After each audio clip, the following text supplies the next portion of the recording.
काल आपण श्लोक क्रमांक 3 से 12 वाचून थांबलेलो होतो. पुन्हा एक पाऊल मागे जाऊया. ते म्हणतात, कार्य वाढते तर त्या कार्याला कारण असणारी बीज देखील वाढते. जेव्हा कर्माचा नाश होतो तेव्हा कर्मबीजाचाही नाश होत असतो. कर्माची नांगी मोडली पाहिजे, वटणीस आणले पाहिजे. जसजसं कर्म करू तसतसं ते कर्म फळाला निर्माण करत असतं, आहे की नाही. कर्माच्या माध्यमातून मग ते शिल्लक राहतं आणि मग ते भोगायला कारणीभूत बसतं. परंतु तुम्ही त्या कर्माचाच नाश करा. मग कर्माचा नाश कसा करायचा? कर्म करून कर्माचा नाश करायचा. गीतेत सुद्धा सांगितलं, कर्मानेच नैष्कर्म्यता प्राप्त होते. कर्म करूनच नैष्कर्म्यता प्राप्त होते. मग ते तुम्ही संपून टाका. आणि जर का बीज राहिलं तर ते पुन्हा जन्माला येऊ शकतं. मागच्या श्लोकात सांगितलं ते श्री शंकराचार्य पुढील श्लोकात जीवभाव कसा पलटून उत्पन्न होतो त्या संबंधीची गूढ स्पष्ट संगती स्पष्ट करतात. आता आपल्याला असं वाटतं, मी संतांच्या संगतीत गेलो, मला तत्वमर्सी महावाक्याचा उपदेश झाला, मला ती स्थिती बाणत चाललेली आहे, माझा जीवपणा संपत आलेला आहे, नवे नवे माझा आता जीवपणा संपल्यात अखेरी, मोक्षरेखी आला भाग्य विनटला, साधूचा अंग केला हरिभक्त, पण तरीसुद्धा त्याने सावध राहायचं, कारण तो पुन्हा जीवभाव पुन्हा निर्माण होऊ शकतो आणि मग तुम्हाला पुन्हा त्या कर्ममार्गाच्या राहाटीमध्ये गुंतवू शकतो. म्हणून तुम्ही कर्म करतानाच तिथं सावधान राहायचं. त्या कर्माचं नैष्कर्म्यत्व निर्माण झालं पाहिजे. कर्म जर शिल्लक राहिलं तर त्या कर्मातून पुन्हा त्याचं जन्ममरणाला असणारी कारणं निर्माण होतात. म्हणून त्यांनी सांगितलं ते कर्म थांबवलं पाहिजे. जरी जीवभाव बाह्यता नाश झालेला आहे असे वाटत असले तरी जीवभावाचे मूळ कारण ज्या वासना त्या सुप्त असतात आणि त्या पुन्हा परत उचल खाऊ शकतात आणि त्या वासनेतून कर्म निर्माण होऊ शकतो. आणि कर्म निर्माण झालं का कर्माचं शेष शिल्लक राहिलं का जन्ममरणाची राहटी आणि तो जीवभावावर येतो. म्हणून जीवभाव बाह्यता नाश झालेला आहे असे वाटत असले, हा केवढ्या मोठ्या स्पॉटला आलेला आहे बघा बरं. जीवभाव त्याचा नाश पावलेला आहे आणि त्याच्या पुढं त्याला सावधानतेचा इंटिमेशन देतात की तू इथे सावधान राहा. इथपर्यंत जो गेलाय त्याचं परम भाग्य समजलं पाहिजे. जरी जीवभाव बाह्यता नाश झालेला आहे असे वाटत असले तरी जीवभावाचे मूळ कारण ज्या वासना त्या सुप्त असतात आणि म्हणून आपण या वासनांच्या मुक्त क्रीडनास मनात जर वाव दिला तर त्या वासना विषय पुनर्जीवित होतील व जीवभाव व्यक्त झाल्या वाचून राहत नाही. आता सगळं झालं आणि मग आता जर आपण असावधान राहिलो तर त्या पुन्हा काही निमित्ताने वासना येणार. ती वासना निर्माण झाली का त्याच्या पाठीमागे आपण पळणार आणि त्या उपभोगातून परत दुसरं कर्म शिल्लक होणार. नाही मिळालं तर चिडचिड निर्माण होणार आणि मग तो जीवभावावर पुन्हा 100% येणार. आणि जीवभावावर आला का जन्म मरण आहे, मोक्ष बिलकुल नाही आणि मिळालेलं स्वास्थ्य गमावू शकतो. तो पुनर्जीवित होतील आणि जीवभाव व्यक्त झाल्या वाचून राहत नाही. म्हणून सर्वगत आत्मा तत्वाचे सतत चिंतन निधिध्यासन करून मनात विषयवस्तूपासून दूर करा आणि जीवभावनेस पुन्हा पलटण्याची संधी देऊ नका. ते म्हणतात का त्या जीवभावाला पुन्हा येऊन देऊ नका, त्याला डावलून द्या. आणि मग कसं काय आपण त्या जीवभावाला सावरू शकतो, डावलू शकतो आणि विषयापासून बाजूला येऊ शकतो? जिथं जिथं मन जाणार आपलं आणि तिथे तिथं जी वासना निर्माण होणार तिथंच लगेच सावधान राहायचं. मी ब्रह्मरूप आहे, ते ब्रह्मरूप आहे. त्यामुळे आपण त्याच्यामधून सहज बाजूला होऊ शकतो. आणि मी जीव आहे तर मग जीवाला ही वस्तू पाहिजे आणि त्या वस्तूच्यासाठी मग धावपळ निर्माण होऊ शकतो. त्याचा आता पुढील श्लोकात सांगतात. वासना श्लोक क्रमांक 3 से 13 वाचतोय आता. वासना वृद्धीमुळे अहम केंद्रित कर्म वाढत जाते. वासना एक वाढली, ती पुरी करायला गेलं दुसरी वाढते, तिसरी, आणि मग त्याच्यामुळं अहमपणा निर्माण होतो. मी हे करणार, मला हे हवंय. मग आणि जेव्हा अहम केंद्रित कार्य वाढत जाते तेव्हा वासनासुद्धा सर्व प्रकारे वाढत जातात. वासनांमुळे अहमपणा येतो. या ना विचारून काय असेल तर. वासनांच्या वृद्धींमुळे अहम केंद्रित कर्म वाढत जाते. बघा, वासनांमुळे काय होतं? वासना निर्माण झाली का वासना कोणला निर्माण झाली? मला, आणि मला ती हवंय. मग तिथे माझा अहम जागृत होणार. अहम जागृत झाला जेव्हा अहम केंद्रित वाढत जाते तेव्हा वासनासुद्धा त्या सर्व प्रकारे वाढत जातात. मग अजून वासना वाढत जातात आणि मग मानवाच्या जन्ममरणाच्या फेऱ्याचा कधीही शेवट होत नाही. बघा, सुटलेल्या माणसाला किती अतिदक्षतेचा इशारा देतात. तुम्ही सुटलेले आहात पण पुन्हा गुंतू शकता, पुन्हा गुंतू शकतो. गुंतवू शकतो. बरोबर. हो, हा पोरगा म्हणतो गुंतवू शकतो म्हणून. कसा गुंतवू शकतो? तर पहिले सुद्धा आपण जेव्हा शुद्ध चैतन्य होतो, त्यावेळेला आपल्याकडे काहीच नव्हतं. पण जसं आपण बाजारात गेलो आणि बाजारातल्या सगळ्या वस्तू पाहत गेलो आणि मग ती मला हवी, ती मला हवी. मग तो ब्रह्मस्वरूपाच्यापासून खालच्या स्टेपला आला. मग त्याच्या आहारी गेला. मग जी कर्म अंतःकरणात संस्कारित होतात, ती पुन्हा पुन्हा असं वाटतं आपल्याला हवंय, आपल्याला हवंय. मग तो पूर्णपणे रसातळाला जातो. मग त्याच्यामध्ये त्याचं पूर्ण शरीर ते कर्म करता करता जर वृद्ध अवस्थेमध्ये जर ते जीर्ण होऊन संपलं तरी वासना मात्र शिल्लक राहतात. मग ती वासना शिल्लक राहिली म्हणून हा ड्रेस टाकतो, हे देह टाकतो आणि दुसऱ्या देहात जातो. तो देह कोणता असेल, तो कोणत्याही युनिटला असू शकतो. म्हणून ही स्टेप अशी आलेली आहे. आता तू इथे पूर्ण झालं आहे, तुला परत असं चाललेलं आहे, तर रस्त्यामध्ये पुन्हा तू गाठू शकतो. जसं वैराग्य नसेल, मग तू कुठेतरी अटकू शकतो त्या परतीच्या प्रवासामध्ये आणि पुन्हा मागे येऊ शकतो. मानवाच्या जन्म मरण फेऱ्याचा कधीच शेवट होत नाही. मग पुनरपी जननम पुनरपी मरणम हे चालू राहील. या आधीच्या श्लोकात कार्य आणि कारण यासंबंधी चर्चा केली आहे. जर कार्य वाढले तर कारणही वाढलेलेच असते. कार्य कारण भावातीत सत्य दर्शवण्याकरता झाडाचे उदाहरण दिलेले आहे. कार्य वाढलं म्हणजे झाड वाढलं. झाड जे वाढलेलं आहे ते झाड ज्याच्यातून वाढले ते बीज कशात होतं, त्या झाडाचंच बीज होतं. पण ते एक बीज होतं, ते जमिनीत होतं. ते तिथं संपलं असतं तर वाढलं नसतं. पण आता ते झाड वाढलं. झाड वाढलं म्हणजे झाडाला पुन्हा मोहर येणार, मग त्याला फळं येणार आणि त्याच्यामध्ये पुन्हा बीज भाव निर्माण होणार. असं एक बीज करोडोच्या बीजांना जन्माला घालणारे उदाहरण देतात ना आपले रंगनाथ महाराज परभणीकर. त्यांच्या ह्याच्यामध्ये येतात, एक लिंबाचं झाड आहे, ती लिंबाची जी बी आहे लिंबोळी, ती जमिनीत गाडल्यानंतर तिचा लिंबोळीच्या रूपात निर्माण झालं ते झाडाच्या आणि मोठं झाड झालं. ते दरवर्षी हजारो लिंबोळ्या टाकतात किंवा रोज जर पाहिलं तर खाली पिवळ्या पिवळ्या पडलेल्या आहेत आणि वर पुन्हा त्याच्यापेक्षा कैक पटीने आहेत. असं एक बीज अनेक बीज निर्माण करतं आणि ती दरवर्षी तेवढी पडता पडता तेवढ्या जन्माला जाणार आहे. त्याच्यात ते म्हटलं ते एक मनुष्य 84 लक्ष युनी कसं काय फिरू शकतो. एक बीज आहे, ते एक बीज दरवर्षी जर हजारो बिया टाकतंय आणि ते जर 25 वर्ष जगलं तर ते किती बिया निर्माण करणार आणि त्या बियांमधून पुन्हा एक बी पुन्हा झाडाला निर्माण करणार. अशी बीजं, अशी 84 लक्ष युनीची हे राहते. मग हे म्हणतात ते झाड आहे ना, ते झाडच कलम करून टाका, कर्म वाढणारं, मग त्याला बीज नाही येणार. आणि आताचं जे बीज आहे ते त्याला भोगून सारणंच आहे. एका बीजा केला नाश मग भोगिले कणीस, त्याप्रमाणे. पण आता यांनी काय सांगितलंय, कणीस भोगायचं नाही. म्हणजे बीजाचाच नाश केला म्हणजे कणीस नकोच. कणीस होईस तोपर्यंत त्या झाडाला ठेवायचंच नाही. या आधीच्या श्लोकात कार्य आणि कारण यासंबंधी चर्चा केली आहे. जर कार्य वाढले तर कारणही वाढलेले असते. कार्य कारण भावातीत सत्य दर्शवण्याकरता झाडाचे उदाहरण दिले होते. वासनांच्या मुळेच कर्मफल व्यक्त होत असते. का कर्म निर्माण होतो, काहीतरी भावना निर्माण झाली. ही कर्मफले म्हणजेच अहम केंद्रित विचार. मग कोणाला वाटलं हे करावं, तिथे जीव भावाने थोडीशी मी मी मी आणि मला हे हवंय, तो मीच विषयी कर्मे होत.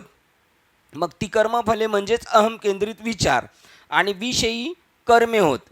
मग आता त्याला वाटलं ना, तर तो जे विषय प्राप्त करायला गेला तेव्हा तिथे जी घटना घडली ती कर्मे होत. जेव्हा कर्मे घडतात तेव्हा आपल्या परिणिती पुन्हा अधिक वासना निर्माण करतात. एक त्याच्यात अजून या वासनातून पुन्हा कर्मी. बघा, बीज मोडे झाड होय, झाड मोडे बीज होय, असं कोटी जन्मापर्यंत ती परंपरा चालू राहते. अशी आता त्या झाडाचं सांगत असताना सांगायचं कोणाला, त्यांना आपल्या जीवदशेबद्दल सांगतात. अशी चालते अनंत दुःख परंपरा. तेव्हा आपल्या परीने ते पुन्हा अधिक वासना निर्माण करतात व वासनातून पुन्हा कर्मे. अशी चालते अनंत दुःख परंपरा. अशा तऱ्हेने कार्य आणि कारण हे एकमेकात बदलत असतात. कारणाची परिणती कार्यात होते तर कार्य हे पुढच्या कर्माचे कारण होत असते. आत्ताचा जन्म पुढच्या जन्माला कारण, तो पुढच्या जन्माला कारण. ही कार्यकारण साखळी कधीही न संपणारी असते. जेव्हा हा देह वासनांच्या अभिव्यक्तीकरता असमर्थ होत असतो तेव्हा दुसरा देह धारण करावा लागतो आणि त्यावेळीसुद्धा मानव अविवेकाने नव्या वासना जमवीत असतो. बघा, आता ती साखळी संपतच नाही. जरी याचं शरीर संपलं तरी तो दुसरं शरीर निर्माण करून घेतो, त्याच्यात घुसतो आणि तिथं ते पूर्ण करत असतो. आणि त्यावेळीसुद्धा मानव अविवेकाने नव्या वासना जमवीत असतो आणि दुसऱ्या देहाकडे सरकत असतो. याला संसार, पुनर्जन्म, संस्कृती म्हणतात. हे दुष्टचक्र तोडण्याकरता तुम्हाला वासनांशी प्रत्यक्ष काही करता येत नाही. ते असतातच. त्यांची अभिव्यक्ती फार तर नव्याने शोधलेल्या अधिक निकोप मनोवृत्तीमध्ये आणि उदात्ततर प्रेरणांमध्ये नव्या प्रवाहाने वळण देऊन नियंत्रित करता येते आणि थोपवता येते. तुम्ही काय करू शकता, त्या वासना संपू शकत नाही, पण त्याचं काय करता, थोडंसं वेगळ्या पद्धतीने परिवर्तन करता. कसं करतात बघा, दृष्टांत दिला आहे की आताची झाडं आहेत, खुरपलं. आता आपण म्हटलं खुरपणी करायला गेलो, खुरपणी केली, सगळं काढून टाकलं, तण बिन सगळं, आणि आता परत खत टाकलं, पाणी भरलं. आता तण नसणार की नाही खुरपल्यानंतर? असणार. कारण हे जे बी उगवलं होतं हे ह्या वासनेचं होतं. आता हे उपटून टाकलं तुम्ही, परंतु अशी असंख्य बीजे आत्मामध्ये जमिनीच्या आतमध्ये सुप्त स्थितीत आहे. त्यांना वाव भेटला, त्यांनी उचल खाल्ली.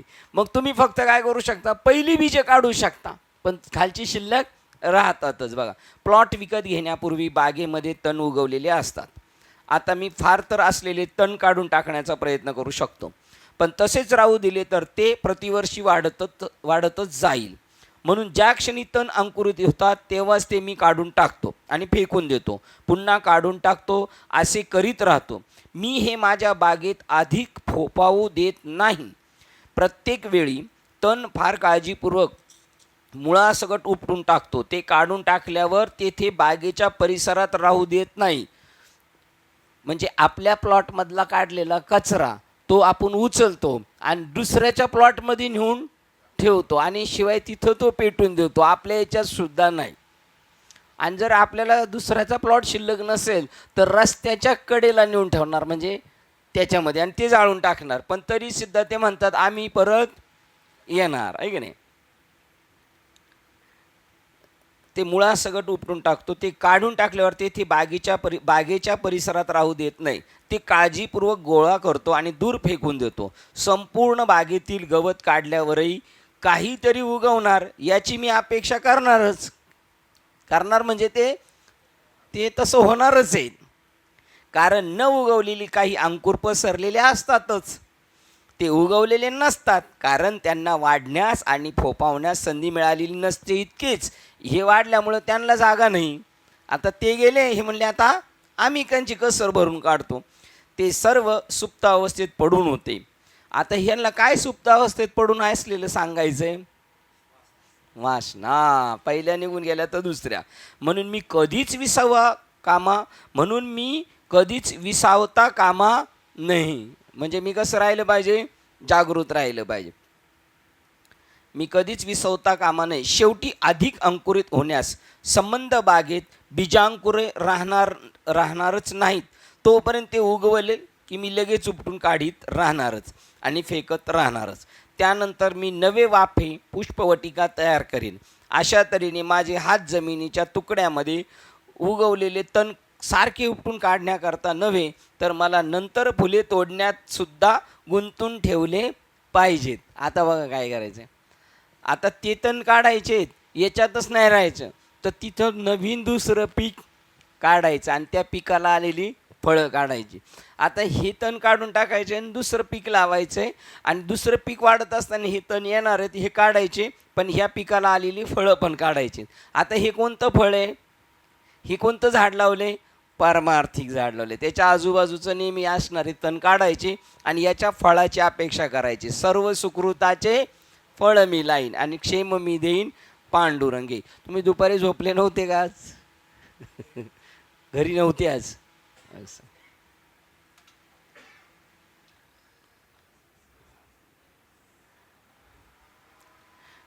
त्यानंतर मी नवी वाफे पुष्पवटिका तयार करीन आणि अशा तऱ्हेने माझे हात जमिनीच्या तुकड्यामध्ये उगवलेले तण उपटून काढण्याकरता नव्हे तर मला नंतर फुले तोडण्यात सुद्धा गुंतवून ठेवले पाहिजेत. उदाहरण, त्याप्रमाणे माळी जसा त्याचप्रमाणे माळी जसा प्रामाणिक प्रयत्न करून आपली बाग सारखी काटछाट करून सुशोभित ठेवतो, तसे मनाला नीट वळण लावले पाहिजे आणि त्याची दक्षतापूर्वक काळजी घेतली पाहिजे.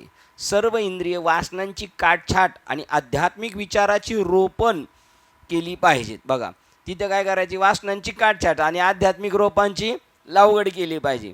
विषय वासना उगवल्या की लगेच उपटल्या पाहिजेत. वासनारूपी बगीच्याची अशी काळजी घेण्याचे काम ती अनंतता प्राप्त होईपर्यंत सततचे झाले पाहिजे. बघा, आपण जातो आपल्या शेतामध्ये नांगरलेले समजा, तरी जर आपले घरचे रोज वावरात जाणार आणि गेल्यानंतर एखादं जरी काही दिसलं असलं तर उपटून फेकून देणार, हे की नाही? त्याप्रमाणे त्या वासना उपटून फेकून द्यायच्या.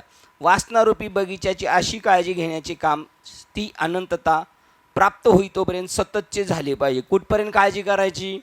पूर्ण वासना रहित झालो पाहिजे. त्याच्यानंतर अजून काय झालं पाहिजे? परमात्म स्वरूपाचं प्राप्त फळ, सर्व सुकृताचं फळ प्राप्त झालं, त्यामध्ये काही खंड पडता कामा नये, तोपर्यंत सावधान राहायचं. या जीवाभावाचा पूर्ण नाश करा. जीवन मर्यादा जरी मर्यादित असली तरी यत्किंचितही ढिल्ले पडण्यास अवसर नाही. थोडा जरी त्याला गॅप पडला का ते लगेच त्या वासना घुसायला तयार आहेत. म्हणून तिथे सावधान राहा. असा 313 नंबरचा श्लोक होता. आता 314 नंबरचा श्लोक सांगतात. मनात विषयाचे चिंतन करणे, बाहेर तद अनुकूल कर्म करणे, या दोन्हींमुळे वासना वाढत जातात. वासना वाढतात कसं? मनात विषयाचे चिंतन आणि ते प्राप्त करून घेण्यासाठी तद अनुकूल कर्म करणे, या दोन्हींमुळे वासना वाढत जातात. अंततः म्हणून साधकाने संसार बंध तोडून टाकून त्या दोहींचा नाश करावा. मनातल्या विषयी चिंतनाचा आणि त्या विषयी चिंतनात विषय मनात जरी आले तर ते मिळवण्यासाठी पळण्याचा, त्या दोन्ही गोष्टींचा त्यांनी नायनाट करावा. वासनांची वृद्धी होण्यास 2 कारणे असतात. विषय वस्तूचे सतत चिंतन आणि बाह्य जगतातील वस्तू विषयाबद्दलची कर्मे करणे. बघा, सतत विषयाचं चिंतन मनामध्ये. मला विषय म्हणजे काय? मी देव आहे, हे जगत आहे आणि त्या जगतातली कोणती वस्तू मला हासिल करायची हे अंतःकरणात ठेवलं. कोणती वस्तू असू द्या ती, आणि ती मिळवण्यासाठी करणारे प्रयत्न, ते करत असताना त्यांना स्टॉप करायचं, त्यांना थांबवायचं आणि जेवढ्या गरजेच्या आहेत त्यात करावंच लागणार. विषय वस्तूचे जो मनात चिंतन करतो पण त्या विषय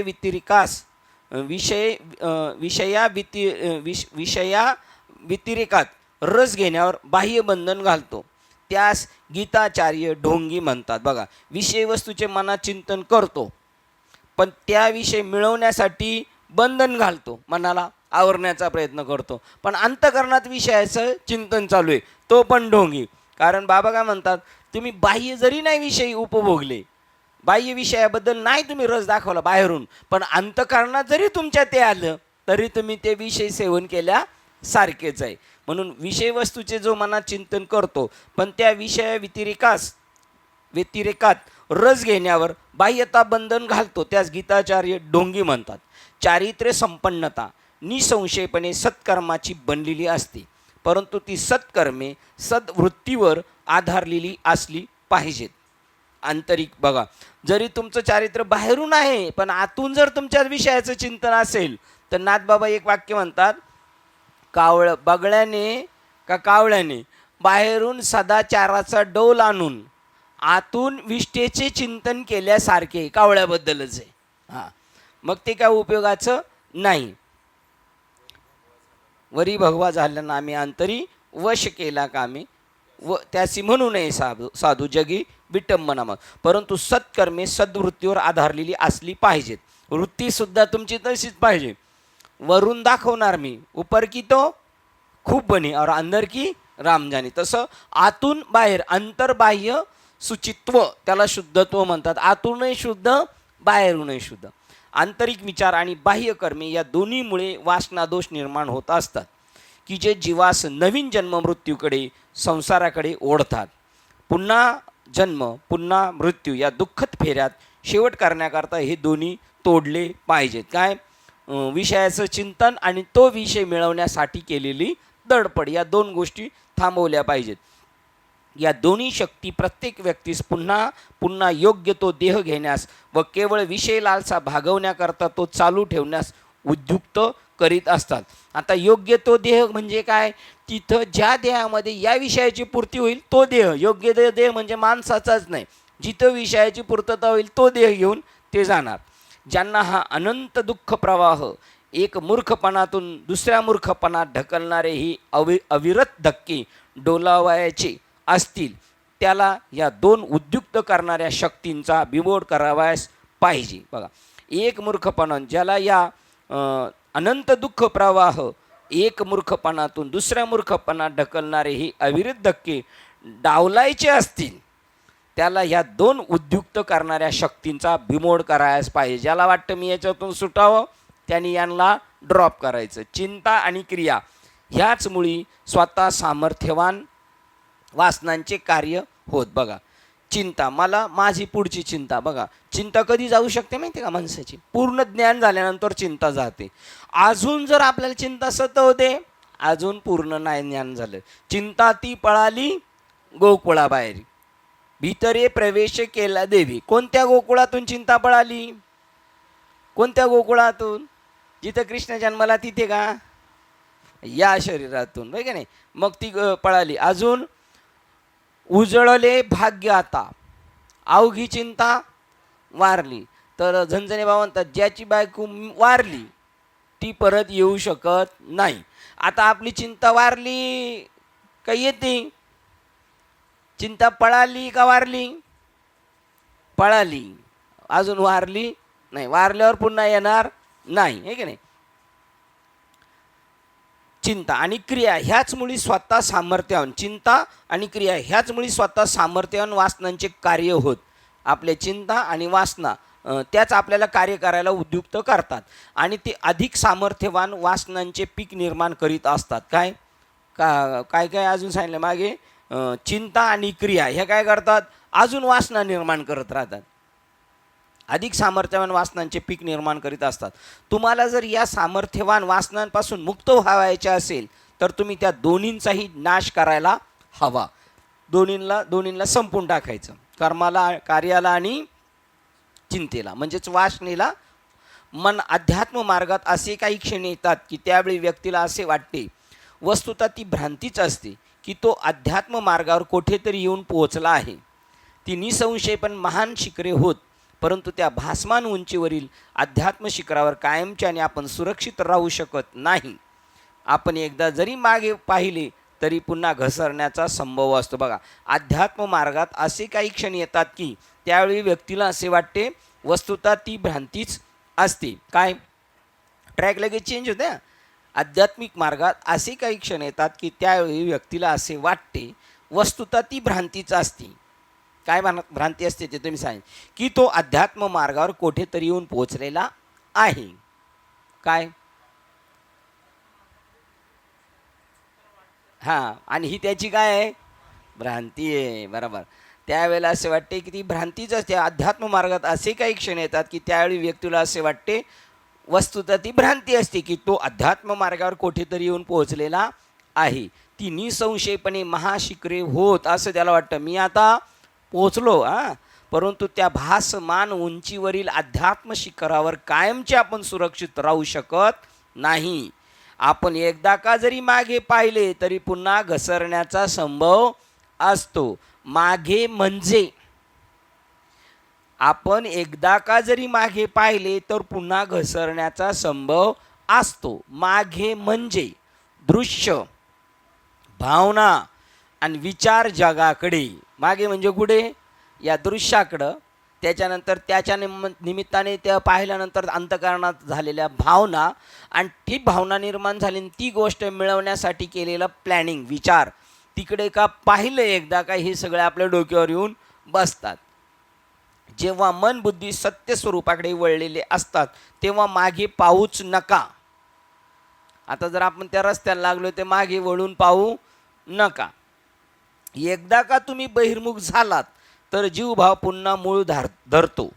विषय वस्तू तुमचे लक्ष वेधण्याकरता तुमच्या भोवती गर्दी करतात. त्यालाच म्हणतात बहुरंगी माया बहुविकरली. ती त्या माणसाला सुटण्याच्या बेतात जाऊ देत नाही. उदाहरण, आपण जर समजा कीर्तनाला गेलो, 2 तास कीर्तनाला गेलो तरी डुकली येते, याला नाही येत आहे की नाही. पण तमाशाला गेलो, तमाशाला तर रात्रभर तमाशा आहे, डुकली येते का? नाही. सकाळी परत हजेरीला पण हजर आहे की नाही. नाही तिथे का, तर तिथे ती माया आहे. ती माया म्हणते इथे माझ्या भावाचा धंदा जोरात चालणार आहे, जन्ममरणाची राटी चालणार आहे. तम म्हणजे नरकण त्याची करणारी आशा. आणि कीर्तनामध्ये तरुण जाऊ शकतो, मग तिथं ते काय करणार, तुम्हाला प्रतिबंध निर्माण करणार. आणि जिथं तुम्हाला त्यांचा धंदा फुल चालणार आहे तिथं प्रतिबंध नसणार, तिथं खुलेआम चलो जाऊ द्या म्हणून. मागे पाहूच नका. एकदा का तुम्ही बहिर्मुख झाला तर जीवभाव पुन्हा मूळ धरतो. विषय वस्तू तुमचे लक्ष वेधण्याकरताच तुमच्या भोवती गर्दी करतात, ते तुम्हाला आकर्षित याच्यासाठीच करतात, तुम्ही त्यांच्या नादी लागावे. आणि भयंकर वासना निर्माण होतात. तुम्ही संसारामध्ये पुन्हा अधपतित होता. सर्व साधना निकामी निसत्व होते आणि तो एक महान अपव्यय ठरतो. म्हणून मागे वळून न पाहता पुढे व्हा. नेहमी दृष्टी पुढे ठेवून चालत राहा. कधी कधी साधक मोहग्रस्त होतो, हे एकाएकीच घडत असते, तसे काहीच कारण दिसत नसते. तो स्वतःच एकदा मोहमयी विचार मनात येऊ देतो आणि मग त्यास प्रोत्साहनही देतो. त्याच्या डोक्यात काही नसतं, पण अचानक ते भूत उठलं जातं. उठल्यानंतर त्याच्या मनात ते आलं का तो अजून त्याला काय करतो, महत्त्व देतो. महत्त्व दिलं का ते तुम्हाला तिकडे घेऊन जातं. नंतर तो मोहग्रस्त विचार तुम्हाला मोहग्रस्त कर्मात ढकलतो आणि दोन्ही मिळून कामी वासना निर्माण करतात. ते तुम्हास बद्ध करून तुमचा मार्ग रोखीत असतात आणि तुम्ही असहाय्यपणे संकटात येत असता. जेव्हा पहिल्यांदाच लालसायुक्त विचार येतो तेव्हाच त्याच उत्तेजन देऊ नका. त्यासंबंधी साक्षीभाव धरा, त्यासंबंधी पूर्णपणे जागरूक राहा आणि नारायण नारायण असा मनापासून जप करा. म्हणजे आपल्याला मिळालेले जे भगवंताचं नाम आहे त्याच्यावर आरूढ राहा. मग त्या तोफा, शत्रू आला ना, शत्रू, तर शत्रूला लढाईचं पण आमनासामने लढण्यात सामर्थ्य नाही आपल्यामध्ये, आहे की नाही. मग काय काम करायचे, तोफांचं. मग ह्या तोफा आहेत सारख्या चालू, मी ब्रह्मरूप आहे, मी ब्रह्मरूप आहे, मी ब्रह्मरूप आहे, मी देह नाही, मी देह नाही, मी देह नाही, मी नाही. मग ते पळून जाणार. मी ब्रह्मरूप म्हणल्यानंतर ते शरीर, मन, बुद्धी, दृश्य, भावना, विचार, द्रष्टा, भावना, विचार ते पळून जाणार. मग कारण ती तोफ सारखी चालू ठेवल्यानंतर नारायण नारायण असा मनापासून जप करा. आता भगवान बुद्धांचा शुद्ध देह आणि प्रसन्न चेहरा पाहून त्यांच्या संबंधी एका वेशेस अतिशय ओढ लागली. ज्या ठिकाणी त्यांचा रात्री मुक्काम होता तेथे ती फळे आणि इतर वस्तूची भेट घेऊन गेली. तिने दरवाजा वाजवताच भगवान बुद्धांनी दार उघडले आणि ते बाहेर आले. आणि त्यावेळी त्यांनी एक रूपवान आणि श्रीमंती पोशाख केलेली मुलगी फलदायी दान घेऊन आलेली पाहिली. उघडच होते की ती भगवानांना ते देण्याकरता आली होती. परंतु इतक्या रात्री क्षणाचाही विलंब न करता निशंकपणे गौतम म्हणाले, माताजी, मी तुम्हाला पुत्राने तुमच्यासाठी काय करावे. तीव्र अनुरागाने आलेली ती बापडी स्त्री जागेवरच थिजली. त्याप्रमाणे सारे लालसापूर्ण विचार तुमच्या मनात येतील त्यास उत्तेजन देऊ नका. श्रद्धेने आणि आत्मविश्वासपूर्वक हरिओम हरिओम म्हणा. म्हणजे मग ते काय होतील, म्हणजे त्या तोफा चालू करा. म्हणजे दोनदा हरिओम हरिओम म्हणलं का काम होणार आहे की नाही. आणि दोनदा नारायण नारायण, आहे की नाही. म्हणजे त्याच्यावर तुम्ही आरूढ राहा. दुष्ट विचाराबद्दल सदैव दक्ष राहा. दिव्य विचारांनी त्यांचे काळजीपूर्वक उन्नयन करा, त्यांचं उच्चाटन करून टाका जागृताने राहून. श्लोक क्रमांक 215 आणि 216 वाचतोय. 315 आणि 316. त्या दोहोंच्यामुळे वाढलेली वासना आत्म्याला संसारात पाडते. बघा, त्या गोष्टीमुळं आपण काय बनणार, पुन्हा संसारात पडणार. सुटलेला आहे बरं का. त्या दोहींच्यामुळे वाढलेली वासना आत्म्याला संसारात पाडते. या तिहींचा नाशाचा उपाय सर्व अवस्थात, सदैव, सर्व ठिकाणी आणि सर्व प्रकारे आणि संपूर्णपणे केवळ ब्रह्म आणि ब्रह्मच दृष्टीने पाहून करावा. सगळ्यांमध्ये पाहत आणि काय करायचा, ब्रह्मभाव ठेवायचा, ब्रह्मभाव ब्रह्मभाव. मग त्यावेळेला ते तुमच्यावर विषय मात करू शकत नाही. विषयाने मात नाही केली म्हणजे जीवबुद्धी सहज टळली, आलेली संकट जन्म मरणाची टळली. सर्व अवस्थात म्हणजे जे बी तुमचं कर्म असेल त्या कर्मामध्ये सर्व अवस्थात सदैव सर्व ठिकाणी आणि सर्व प्रकारे संपूर्णपणे केवळ ब्रह्म आणि ब्रह्मच दृष्टीने पाहून करावा. या आत्मब्रह्मैक्य सत्भावनेची वाढ झाल्यास त्या तिन्ही गोष्टी लयाला जातात. कोणत्याही गोष्टीकडे पाहत असताना कोणत्या भावनेने पाहायचं, ब्रह्म भावनेने पाहायचं. वासना, याला वर घ्या, इकडे सरका. वासना आणि कर्म जन्म मृत्यूस कारणीभूत होतात. बघा, वासना आणि कर्म जन्म मृत्यूस कारणीभूत होतात. शुद्ध आत्मा भ्रांत अवस्थेत पडलेल्या असल्याने त्या जन्म आणि मृत्यू याच्या वेदना भोगाव्या लागतात. वेदना भोगाव्या लागतात. आत्म्याला भोगावं लागत नाही का? लागतं कधी कधी. 99% नाही, पण जेव्हा तो त्याच्यात गर्क झालेला आहे, त्याच्या आहारी गेलेला आहे, तेव्हा मात्र त्याला भोगावं लागतात. वासना आणि कर्म जन्म मृत्यूस कारण होतात. शुद्ध आत्मा भ्रांत अवस्थेत पडलेला असल्याने त्या जन्म आणि मृत्यू याच्या वेदना भोगाव्या लागतात. का भोगाव्या लागतात? तो स्वतःला जीव समजतो भ्रांत अवस्थेमध्ये. जसे एखाद्या स्वप्नामध्ये मरणाच्या यातना भोगाव्या लागतात तसे स्वप्नामध्ये मरणाच्या, तसं बघा. आता अजून त्यांनी परत तिथं एक सेफ्टी हे पाठवलं, आत्म्याला सुख दुःख नाही, पण मध्ये सांगितले दुःख भोगावं लागतात. मग आता सांगितले दुःख भोगावं लागतात. केव्हा दुःख भोगावं लागतात सांगितले काका? स्वप्न अवस्थेत. तो भ्रांत अवस्थेत तो स्वतःला विसरतो आणि स्वप्नाच्या आहारी जातो आणि त्यावेळेला काय समजतो, मी एक छोटा देह जीव आहे. जसे एखाद्या स्वप्नामध्ये मरणाच्या यातना भोगाव्या लागतात तसे विचार कर्म आणि वासना म्हणून हे आता बघा जन्म मरणाच्या मृत्यूच्या वेदना भोगाव्या लागतात जसे स्वप्नात. मग स्वप्नात म्हणून ते खोटे आहेत, पण हे आपल्याला काय कळालं पाहिजे, हे खरं कळायला पाहिजे, मी आत्मा आहे आणि हे जगत सगळं खोटं आहे. आणि मग ते जगतच खोटं आहे तर त्या जगाच्या आहारी गेलो आपण आणि त्याचे आपल्याला चटके बसले. ते कसे खरे आहेत का नाही? का नाहीत? हां, जगत खोटं आहे, मी देह आहे आणि जग आहेच नाही. पण त्या जग आहे नाही की नाही? आता जग आहे नाही की नाही? आणि त्या जगाच्या वस्तूंच्या मागे लागलो आपण आणि त्या कर्माच्या कचाट्यात सापडलो का आपल्याला सुख दुःख भोगावं लागतात की नाही? का नाही भोगावं लागत? आपण जग झालं, आपण ईश्वर स्वरूप आहोत असे आपल्याला जाणीव असले. आणि आपण जर त्यावेळेला समजलो मी देह आहे तर मग भोगावं लागेल. बघा, ह्या एवढं साधन आहे, बस एवढ्याच्याच आहेत. थोडं चुकलं का इकडं आणि थोडं बरोबर असलं का सुटला तो. विचार कर्म आणि वासना, बघा आता हे 3 झाले. आता विचार कर्म आणि वासना यांचा नाश करण्याची एकच पद्धत आहे, ती म्हणजे सर्वत्र सर्व काळी सर्व परिस्थितीमध्ये ब्रह्माखेरीज काहीच न पाहणे. पहा कसं नाही पाहायचं. आता अरे ती वस्तू सुंदर आहे अशा तऱ्हेने जेव्हा मन त्याचा हव्यास करते तेव्हा लगेच त्याला सांगा की हे सौंदर्य नारायणामुळे आहे. आता आम्ही नवीन रिक्षा चालवत होतो आणि गाडी बाबा माझ्या गाडीत बसले होते आणि आम्हाला म्हणले जर एखादे सुंदर व्यक्ती बसले तुमच्या गाडीत तर तुमच्या मनात काय आलं तर तुम्ही समजायचं हे भगवंताचं स्वरूप आहे. असंच रामकृष्ण परमहंस स्वतःच्या पत्नीला म्हणायचे, देवी त्यांचे वर वासना निर्माण झाली, समजा नाहीच व्हायची पण झाली, तर मग ते रात्रीच्या झोपायच्या वेळेला जेव्हा त्या रूममध्ये जायचे पत्नीच्या, तेव्हा हे म्हणतात त्यांचे शिष्य, आम्ही असं बघायचो गुरुजी पत्नीशी काय करतात, तेव्हा ते तिला आसनावर बसवायचे देवी म्हणून आणि तिची पूजा करायची. बघा अशा भावनेने ते म्हणतात अरे ती सुंदर अरे ती वस्तू सुंदर आहे. अशा तऱ्हेने जेव्हा मन त्याचा हव्यास करते तेव्हा लगेच त्याला सांगा की हे सौंदर्य नारायणामुळे आहे.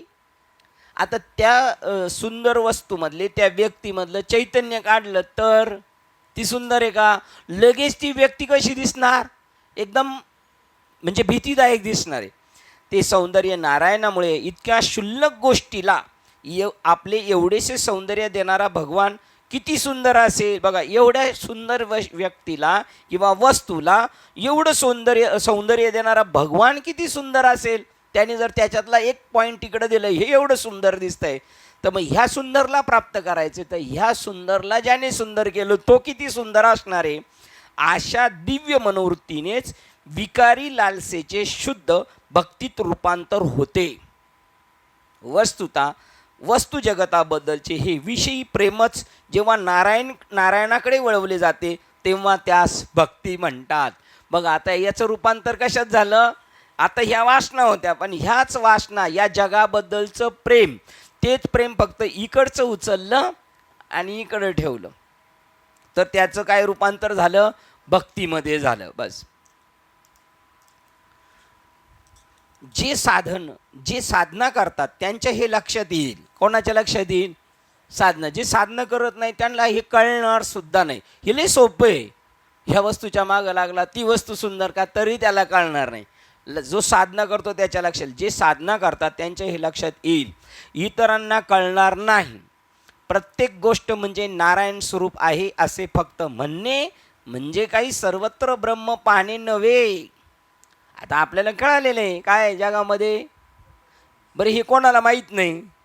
ज्याला उघडे न दिसे तो सुद्धा म्हणतो जगामध्ये ब्रह्म. चला त्याच्यापेक्षा अजून सोपं आपण हरिपाठातलं सांगू. भरला घनदाट, असं किती लोक म्हणतात. आणि किती लोकांना तसं दिसलं म्हणजे अनुभूतीला आलंय नाही. अनुभूतीला येणार त्याला फरक पडणार. नुसता बोलतो करणी बिन कथनी करे अज्ञानी दिन रात, मग नाही होणार. जे साधना करतात त्यांच्याही लक्षात येईल. इतरांना कळणार नाही. प्रत्येक गोष्ट म्हणजे नारायण स्वरूप आहे असे फक्त म्हणणे म्हणजे काही सर्वत्र ब्रह्म पाहणे नव्हे. ब्रह्म अवलोकनम.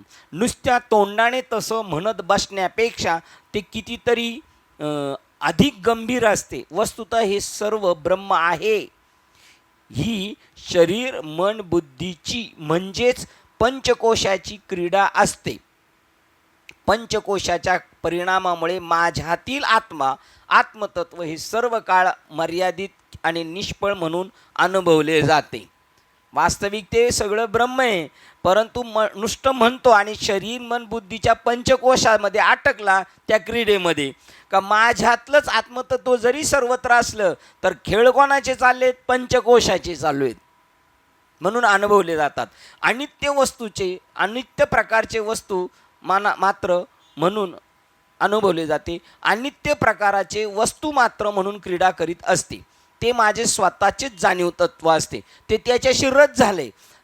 ते करते खेळ कोणाशी खेळते, त्या पंचकोशरूपी शरीराशी, म्हणजे मन, अन्नमय, प्राणमय, मनोमय, आनंदमय, विज्ञानमय.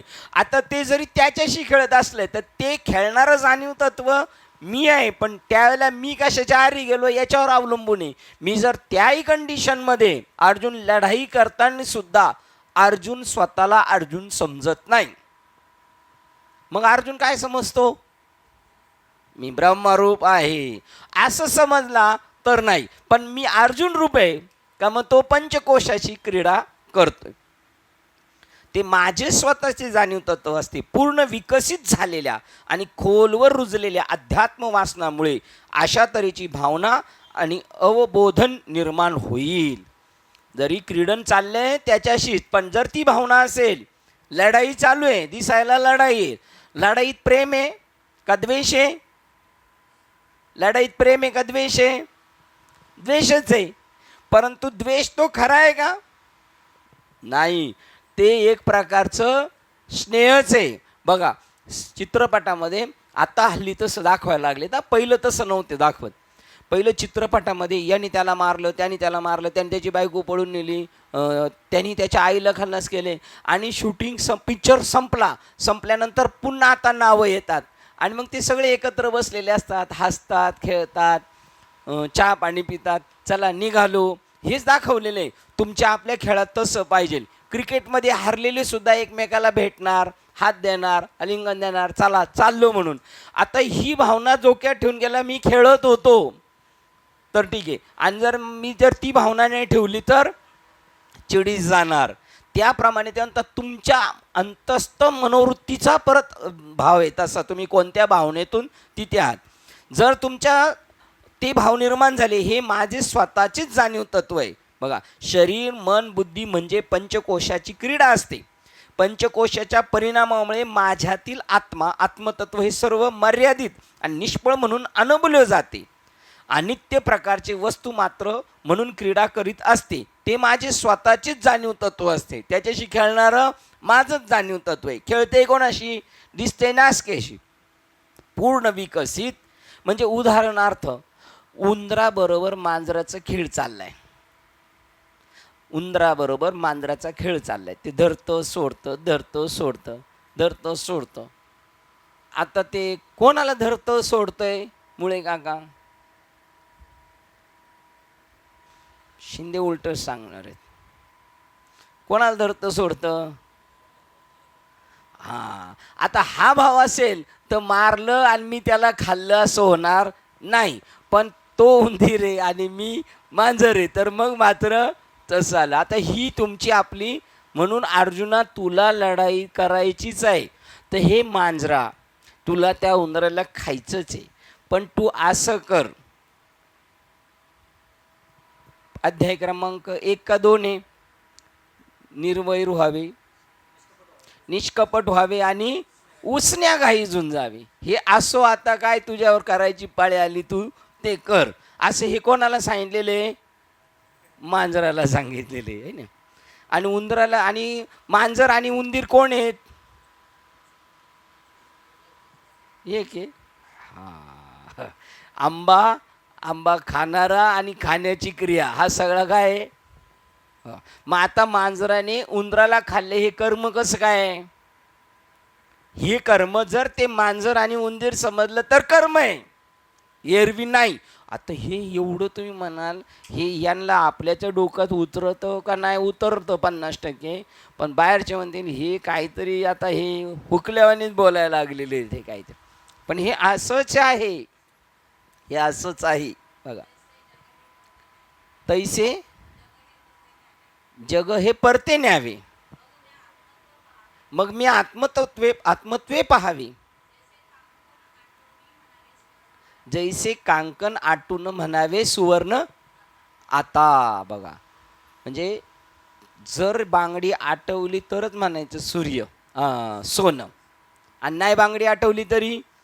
मग तू पाहतानेच काय पहा, त्याला बांगडी आटव, जगत्व बाजूला सार, आणि मग सोन्याशी व्यवहार आहे असं समज. आता हे पक्क झाले. कितवा अध्याय? स्वात्मसुख. त्याला अध्याय नाही, हे स्वात्म सुख. परत एकदा, जगत जैसे जग हे परते न्यावे, त्याला बाजूला सारावं. मग मी आत्मत्व पाहावे. जैसे कांकण आटवून म्हणावे सुवर्ण झाले किंवा आले. बघा, त्याप्रमाणे तुम्ही ह्या व्यवहारात राहताना बांगडीला न आठवता काय समजायचं? सोनं. तसं इकडे सगळी कर्म करत असता न आटता म्हणायचं काय? ब्रह्म. आता हे न आटता नाही, लय आट्टास करून तसं समजावं लागेल. हाय सोपं आहे, पण ते तेवढं सोपं म्हणतो एवढं नाही.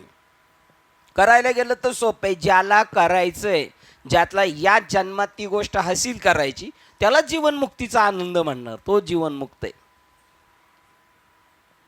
आता आपल्याला समजलेलं आहे, आणि आता यांना सुद्धा समजलेलं आहे.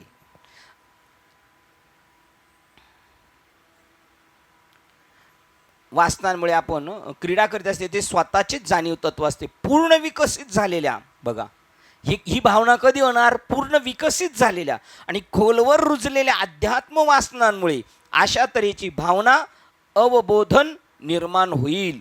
बघा, याला म्हणतात जनाबाई, देव घेते, देव देते आणि देवासवे व्यवहार येते. तिसरं काय चरण आहे त्याचं?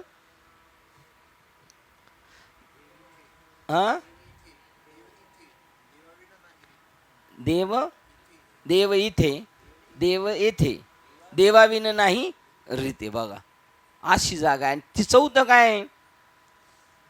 तुम्ही तिसरं आम्हाला विचारा, चौथं आम्हाला विचारा, तुम्ही काही सांगणार का नाही? सगळं चार चरणाचा जनी असणार ना, जनी म्हणे विठाबाई भरून राहिली अंतरबाई. हे तर सगळं सोपं होतं. जनी म्हणे विठाबाई भरून राहिली अंतरबाई. हाय हाय तसंच आहे. चौथं चरण आहे, चार चरणाचं. हे खोलवर रुजलेले आता बघा ना, त्यांच्यावर अटॅक झालेला आहे, चोरी केली तरी त्यांनी शिव्यागाळी कोणाला गेलेले? आपल्या धम्मक नाही शिवीगाळी, देवालय करण्याला माणसात नाही. आपलं माग माग कुचू कुचू उचू उचू माग बाबा म्हणले, समोर नाही. श्री नारायण संबंधी अशा सततच्या चिंतन क्रियेमुळे विषय वस्तूच्या वासनापेक्षा नारायण वासना अधिक सामर्थ्यवान होतात आणि मग तिथून पुढं खरं वासनांचा इंड व्हायला सुरुवात होणार. नारायण संबंधी अशा सततच्या चिंतन क्रियेमुळे विषय वस्तूच्या वासनांपेक्षा नारायण वासनाच अधिक सामर्थ्यवान होतात.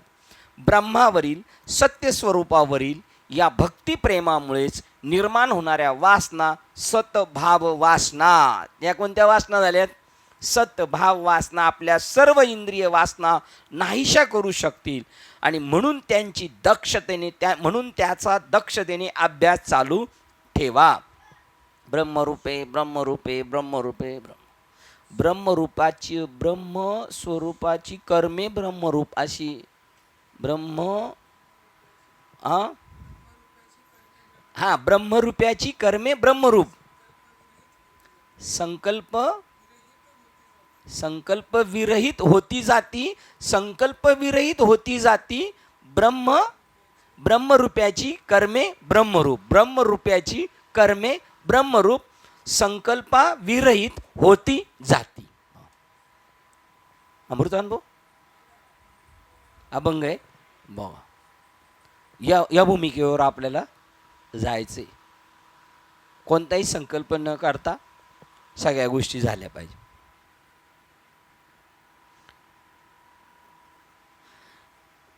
जो ब्रह्माशी एकरूप झालेला आहे तो पाहणारच कशाने आणि कोणाला? बघा, जो ब्रह्मस्वरूपाशी एकरूप झालेला आहे तो पाहणारच कशाने? कशाने पाहणार? तो ब्रह्मरूप झालाय तो कशाने पाहणार? तेवी जो ब्रह्म डोळा देखू जाय तो सर्वांगी देखनाची होय. तेवी सांख्य ज्ञान निज सोय तुझ म्या दावेली पाहे. बघा, जो ब्रह्म डोळा देखा जाय तो सर्वांगे देखणा होय. म्हणजे सगळं देखणं अंग त्याचं कशाचं झालंय? ब्रह्मरूप. मग तो आता ब्रह्मरूप झालेला आहे, तो जो ब्रह्माशी एकरूप झालाय तो पाहणार कशाने? ब्रह्मानेच. कोणाला पाहणार? त्यालाच पाहणार. त्याला म्हणजे कोणाला पाहणार? त्याच्या मूळ स्वरूपाचं ज्ञान झाले. नाही तर आता त्यालाच पाहणार म्हणजे मी कोणाला पाहणार? मलाच पाहणार. तर मी म्हणजे कोण आहे? मी म्हणजे शरीर आहे का? मी म्हणजे मन आहे का? मी म्हणजे बुद्धी आहे का? अशा वेळेला गेलो त्याला मन आहे का शिल्लक? त्याला बुद्धी आहे का? नाही, त्याला बुद्धी नाही. तो प्रज्ञावंत आहे, त्याचं प्रज्ञेचं बोलणं असणार. म्हणून ते ग्रंथ आहेत आणि आपली पत्र आहेत. त्यांचे ग्रंथ आहेत आणि आपले पत्र आहेत. तो पाहणार कशाने आणि कोणाला? प्रश्नचिन्ह. या उपनिषद सिद्धांत वाक्यात आणि गीतेमधील एकदा सर्वोत्तमाला पाहिल्यावर विषय संबंधीची रुचीच परत फिरते. गीतेमधील श्लोक क्रमांक 200 अध्यायातला 69 ना 59 दुसऱ्या अध्यायातला 59 नंबरचा श्लोक बा. इंद्रियांनी विषयाचे सेवन न करणाऱ्या पुरुषाचेही केवळ विषयच दूर होतात. बघा, इंद्रियांनी विषयाचे सेवन न करणाऱ्या पुरुषाचेही केवळ विषयच दूर होतात. वाक्य बघा किती. इंद्रियांनी विषयाचे सेवन न करणाऱ्या पुरुषाचे केवळ विषयच दूर होतात. इंद्रियांनी विषय सेवन न करणाऱ्या पुरुषाचे. विषय सेवन कशाने करतात? इंद्रियांनी. मग इंद्रिय नाहीत का याला? ह्या श्लोकाच्या खाली तै शरीर भावना सती, शरीर मन बुद्धी. मग तो तई शरीर भावना सती इंद्रिय विषय विसरती. म्हणजे इंद्रियांना विषय माहीत नाही. कारण विषय का माहीत नाहीत? विषय का शिल्लक राहिले नाहीत? का माहीत नाहीत? इंद्रियच नाहीत. मग त्याला इंद्रिय नाहीत का? त्याला इंद्रिय आहेत, पण त्याची इंद्रिय राहिलेली नाहीत. सकळ इंद्रिय, हा सकळ इंद्रिय झाली ब्रह्मरूप. ओतिले स्वरूप माझे तया माझी. बघा आता त्याचं शरीर काय झालेलं आहे? म्हणून तयाचे अवयव सुखाचे, त्याचे हात, त्याची कर्म आणि त्याचं सगळे शरीर ब्रह्मरूप झालेले आहे. त्याचा झटका आपल्याला एक वेगळा झटका देऊ शकतो. तो 440 हॉर्सपावर पेक्षा जास्त झटका येतो. म्हणजे मग कितीचा असेल मामा? 440 पेक्षा जास्त म्हणजे किती? 2000चा. अहो तो झटका जबरदस्त आहे. तो झटका आपलं जीवन चेंजेस करू शकतो. त्याला दृष्टिकृपा, संकल्पकृपा, स्पर्शकृपा, शब्दकृपा अशातून आणि संकल्पकृपा पण झाली ना. काय आवाज येतो इकडं? पावसाचा आवाज आहे काय? अजून नाही, इकडं अजून आला नाही. पंखा बंद करावा लागेल का? पावसाचं पाणी जाईल. हां, गारवा आलेलं आहे. इंद्रियांनी विषयाचे सेवन न करणाऱ्या पुरुषाचेही. मग तो कशाने सेवन करतो? इंद्रिय नाही राहिले त्याला. परत एकदा प्रमाण. सकळ इंद्रिय झाली ब्रह्म रूप. ओतले स्वरूप माझी तया. त्याच्यामध्ये माझं स्वरूप ओतलेले. कसं? चंदनाचे हात, पाय ही चंदन. आता साचा बनवलेले सोनाराने आणि त्याला सांगितलं का हुबेहूब शेळके बाबांची मूर्ती बनवायची. हुबेहूब असतानाच, आत्ताच असतानाच ना. हां, तर मग त्याच्यामध्ये त्यांचा साचा बनवला आणि साच्यामध्ये सगळं सोनं टाकलं. हात कशाचे? नाक कशाचे? ही कशासाठी? आपण माग एक भागवतमध्ये विचारत होती ही काय ते काय. ते बरेच दिवस गेलं, गायब झालं. काय झालं? हा, मेणाचा तुपाचा. एवढी क्वालिटी फार घसरून टाकली यांनी, मेणाचा करून टाकला. ती कोणती गोष्ट अशी की गेली का बाजूला जाते. आता सोन्यापेक्षा यांचा पुतळा कशाचा बनवायचा? तुपाचा बनवला. आणि लहान मुलाला विचारतो तसं विचारलं. तुपाचा पुतळा बनवला बाबांचा आणि त्याच्या नाकावर बोट ठेवलं. आपण विचारलं हे काय? तुप. म्हणजे नाकातून गळतंय म्हणून. तो पहिला नाक म्हणला, लगेच टाळ्यावर आला. आपलं तसंच आहे. आपलं होऊन जातं मग डोक्यात येतं अरे असं नव्हतं व्हायला पाहिजे. पण आता काय करायचं? सुटला बाण. पुरुषाचेही केवळ विषयच दूर होतात, परंतु त्याविषयीची आवड नाहीशी होत नाही. त्या स्थित प्रज्ञ पुरुषाची तर आसक्तीही परमात्म्याच्या साक्षात्काराने नाहीशी होती. बघा, इंद्रियांनी विषयाचे सेवन न करणाऱ्या पुरुषाचेही केवळ विषयच दूर होतात. म्हणजे त्यांना विषय वाटत नाही. विषयही त्यांचा परंतु त्यांच्याविषयीची आवड नाहीशी होत नाही विषयाबद्दलची. कारण विषय काय झाला आता त्यांचा? दिनरजनी. या स्थित प्रज्ञ पुरुषाची तर आसक्तीही परमात्म्याच्या साक्षात्काराने नाहीशी होती. बघा, त्याची आसक्ती नाहीशी होती. विषय सेवन केले तरी विषय नाही राहत, कारण तो स्थित प्रज्ञ आहे. बघा आता हे आपल्याला स्थित प्रज्ञ लवकर कळायचा नाही. म्हणजे स्थित प्रज्ञ दुसरा तर कळायचा नाही, पण आपणही स्थित प्रज्ञ झालोय का नाही हे सुद्धा कळणार नाही. एवढी सूक्ष्म आहे. तिथं पण अलर्ट, आता सावधान, मी कोण आहे इथेच आठवण झाली पाहिजे त्या क्षणाला. ऐसा आत्मबोधी तोषला, तो परमानंद पोखला. हा, तो स्थित प्रज्ञ भला ओळख तू. बघा, तो अहंकारा ते दंडोनी सकळ काम सांडोनी विचरे विश्वहुनी विश्वा माझी. बघा, तो अहंकारा ते दंडोनी शरीर मन बुद्धी, शरीर, भावना, विचार, दृश्य, भावना, विचार या सगळ्यात ते तो अहंकारात ते दंडोनी. सकळ काम सांडोणी, विचरे विश्व होनी विश्वा माझी. तो ब्रह्मरूप होऊन तो विश्व होऊन विचरे विश्वा माझी. तो कोण झाला आता? तो इथंच आहे पण विश्वरूप झाला, एके ठाई बैसला, परी सर्वत्र तो तोची गेला. हे असो विश्व झाला अंगेची. तो बघा तो विश्वरूप झाला. यांनी सांगितलं तो तो अंगेच विश्वरूप झाला. आणि मग तो म्हणायला लागला तुका आकाशा एवढा. आता तुका आकाशा एवढं झालं, हे बरं झालं, सगळं एकदम बरोबर आहे. त्याच्यानंतर आपण व्हायला पाहिजे, त्याच्यासाठी हे उद्योग आहेत. असं झालं पाहिजे. रवींद्र येलकर आकाश एवढे झाले, विनायक आकाश एवढे झाले, दीपक आकाश एवढे झाले, हा एवढे आकाश एवढे झाले. आम्ही एवढे दिवस करतो. तुम्ही कुठता कुठं कुठता जिथं ते कशात रेशीम निघत नाही म्हणले, काथ्या कुठता तुम्ही? काथ्या कुठून तुमच्या बापाने रेशम तिथं पैदा करता येईल का? अमृत पिऊन, कांजी पिऊन, काका बरोबर तुमच्या ध्यानात आहे. कांजी पिऊन अमृताचे परिणाम आपल्या बापाने ठेवलेत का? आणि अपेक्षा करता कसं काय होणार तुम्ही? सांगा बरं. आता उकुरडे चाळ्या गेलो, हातात काय सापडणार?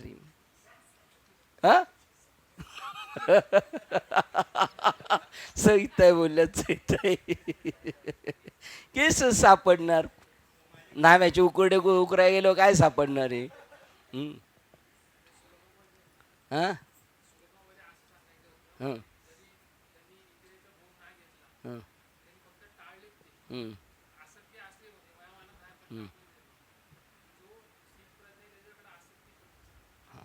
मग विषयाबद्दल आसक्ती नसते त्याच्यात, ते सांगितलं ना तो.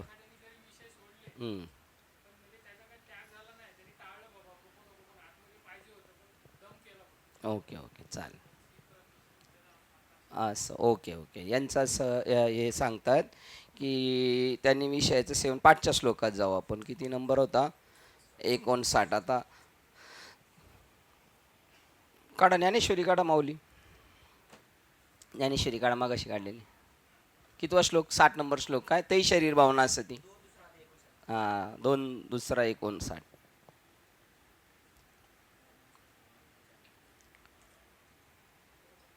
ब्रह्माशी कुठे आलो होतो आपण?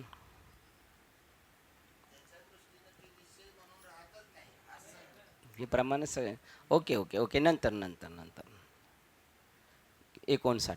अर्जुना अनिकही एक सांगेने एक कौतिक, या विषयाते साधक त्याजी ती नियमे, श्रोत्राधिक इंद्रिय आवृत्ती परिरसने नियमो न करती. हा ते सहस्रवदा कवळ जती विषयी ये. ज्याने विषयांना जिंकलेले, नको म्हणतो विषय, पण रसेंद्रियांना जिंकलेले नाही. भागवतमध्ये सांगितलं तर ती रसेंद्रिय पुन्हा त्याला विषयामध्ये ढकलू शकतात. जैसी वरी वरीची पालवी खुडीजे आणि मुळी उदक घालीजे, तरी कैसेनी नाशुनी पूजे तया वृक्षा. बघा वरवर वासना टाकून खालची जर मुळं जर तशीच राहिली तर ती तो उदकाची निबळे अधिक जैसे आडविनी अंगे फोके फाके, तैसा मानसी विषय पोखे रसनाद्वारे. ते उदक जर त्याला भेटलं, त्याला काय भेटलं त्या मुळाला, तर ते काय अजून फोपावता आडवं तिडवं. येरा इंद्रिया विषय तुटे तैसा नियमू न सरे हटे, ते जीवन हे न घटे ए नेविन. मग अर्जुना बघा आता आलं बरं का. असं तो माणूस आहे तो जिंकू शकत नाही. येरा इंद्रिया विषय न तुटे तैसा नियमू नये रस हटे, जे जीवन हे न घटे ए नेविन. मग अर्जुना स्वभावे ऐसिया नियमाते पावे, जे परब्रह्म अनुभव होऊन जायजे.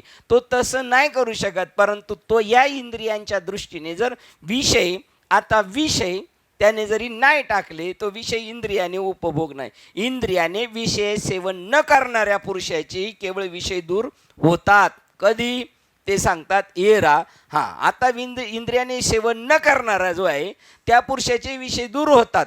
परंतु त्याविषयीची आवड नाहीशी होत नाही, अंतःकरणात राहते. तो त्या स्थित प्रज्ञ पुरुषाची तर आसक्ती ही परमात्म्याच्या साक्षात्काराने नाहीशी होते. स्टार्ट हा आहे आणि इंड आपण म्हटलो तो आहे, त्याची नाही होत.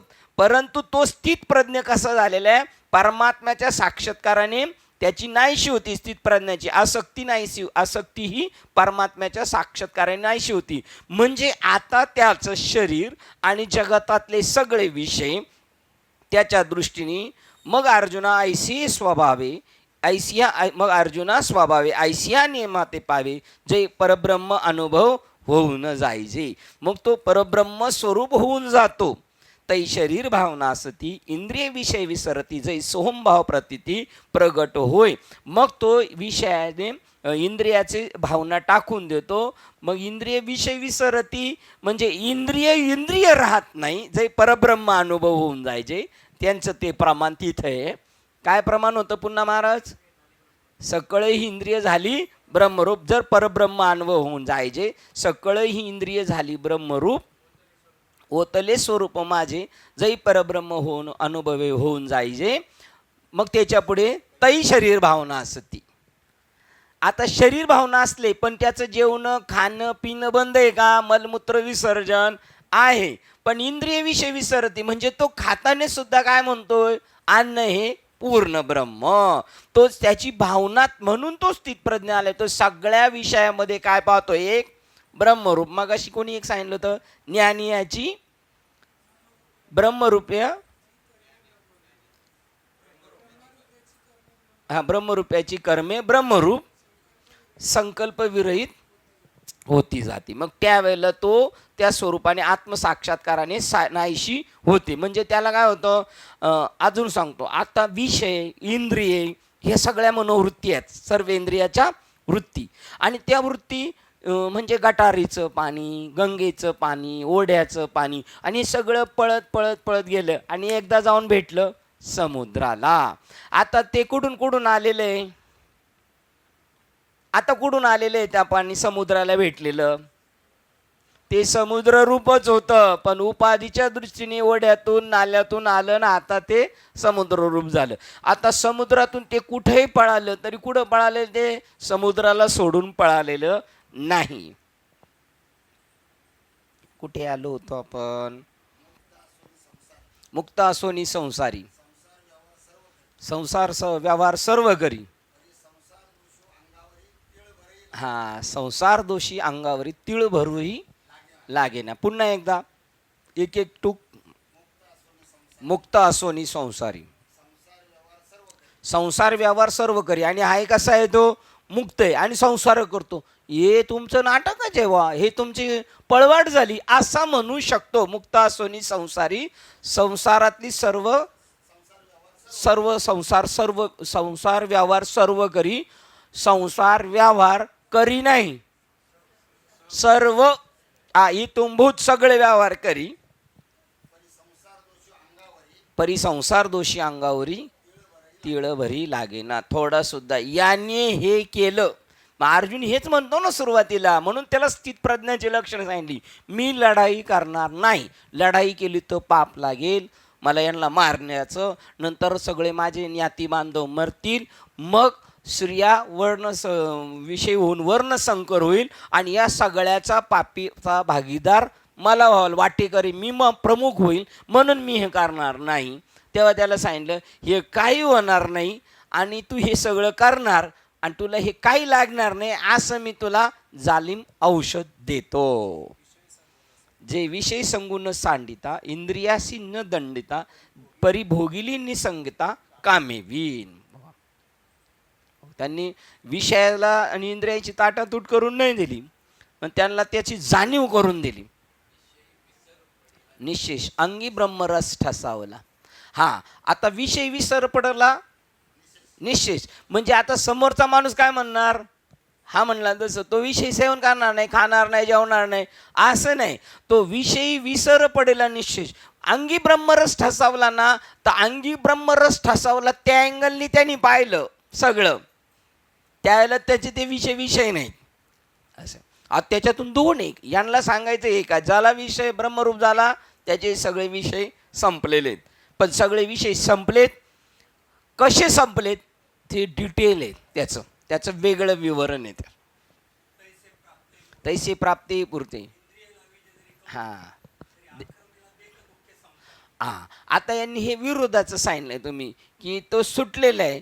पण तुम्ही म्हणता तो सुटलेला असला तरी तो गुंतू शकतो. केव्हा गुंतू शकतो? त्याला आशी जय परब्रह्म अनुभव होऊन जायचे.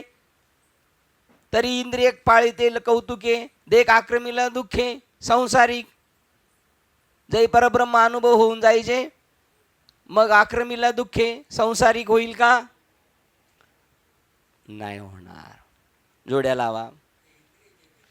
तेची ते पुरुष करते, ते तरलेची न तरती विशेष संधू.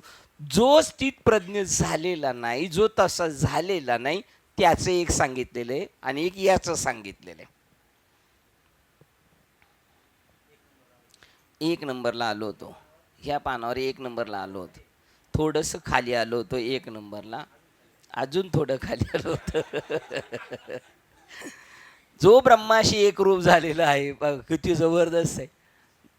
त्याला भिंतीच्या पलीकडचं कळू शकतं, असं कळू शकतं. कुठं आलं? अवघे जगच मी होय, तेव्हा तुम्ही भाष्य जाय. तैसा तो मज माझे समावे, समसाम्य समत्वे. बघा शिंदे, तो आता त्याच्यात एकरूप होऊन गेला. बघा, म्हणजे तुम्हाला ह्या भेंड्या आहेत, भेंड्या माहिती आहेत ना? चांगलं आहे, असं पाहिजे. हे असं पाहिजे, एखादं मधून असं आडवं सीधा उंगली से गिनी निकलता येतं, असं पण पाहिजे. हे आडवं नाही, पण हे आडवं नाही आहे. सांगा ना. करता कार्यक्रिया हे स्वरूपची झाले जया.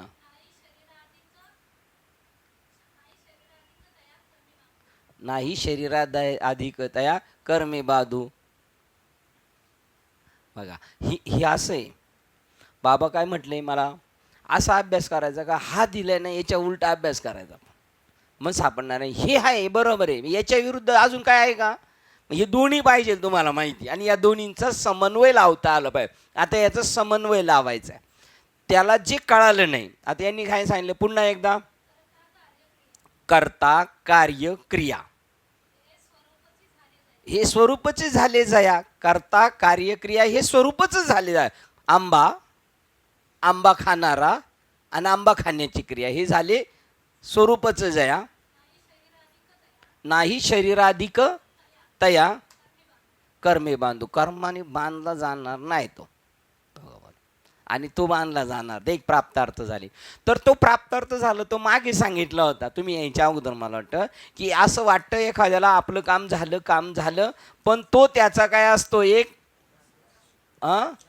भ्रांती असते, तो भ्रम असतो, आणि मग त्यामुळं तो आरे जातो, सापडला जातो. 2 भाग आहे त्याच्या. एक सुटण्याचा बेतात आहे आणि एक पूर्ण सुटलेला आहे. पण सुटण्याच्या बेतात आल्यानं जर तो समजला, ते पण मगाशी सांगितलं. आता हे मगाशी होतं, तू म्हणशील सुटलो सुटलो सुटलो सुटलो म्हणता म्हणता गुजशील, एक प्राप्तार्थ झाली. जे निष्कामता पावले तया ही कर्तव्य उरले असे. इंद्रिय जे जे म्हणती तेची ते पुरुष करती, ते तरलेची न तरती विषय सिंधू.